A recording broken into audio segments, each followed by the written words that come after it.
project is focused on how communication is essential during a crime scene investigation. When the first responders arrive on the scene, they must communicate amongst each other and record every source of evidence, such as blood, semen, saliva, clothing, and jewelry. They communicate the findings to the detectives. The detectives and the crime scene investigators must obtain, store, and preserve the evidence for the crime lab. The biggest component of a crime scene investigation is communication. Communication is key to evaluate evidence. When the first responders arrive on the scene, they must channel the evidence to detectives where another investigation proceeds. The detectives must interview the first responders to get their opinions of the crime scene and obtain the evidence for the crime lab. Organized communication is essential because the first responders must relate the evidence to the major case squad, because if questions arise, they can be resolved.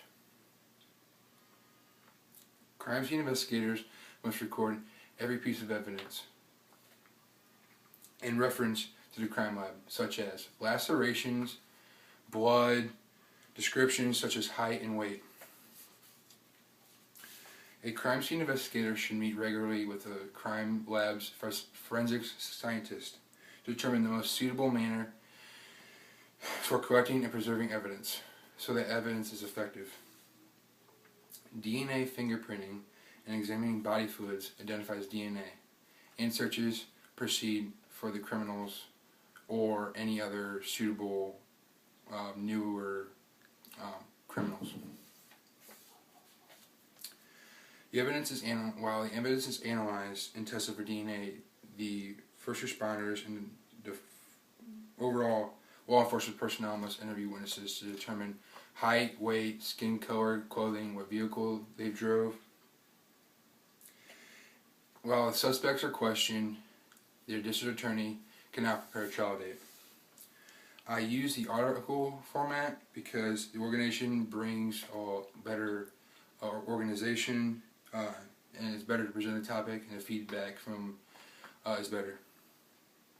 I use sources such as San Jose Police Department, Officer Rod Tappy from the Union Police Department, EHOW, and Bernard County Sheriff's Department from Florida.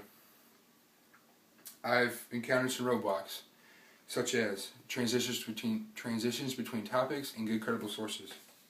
Knowledge of forensics chemistry is key because preserving evidence, storing evidence, and avoiding cross-contamination is essential, because when that happens, your evidence is pretty much done for. Taking notes and recording evidence is critical for an investigation. The target audience is for individuals exploring an interesting career of detectives or the major case squad. Thank you.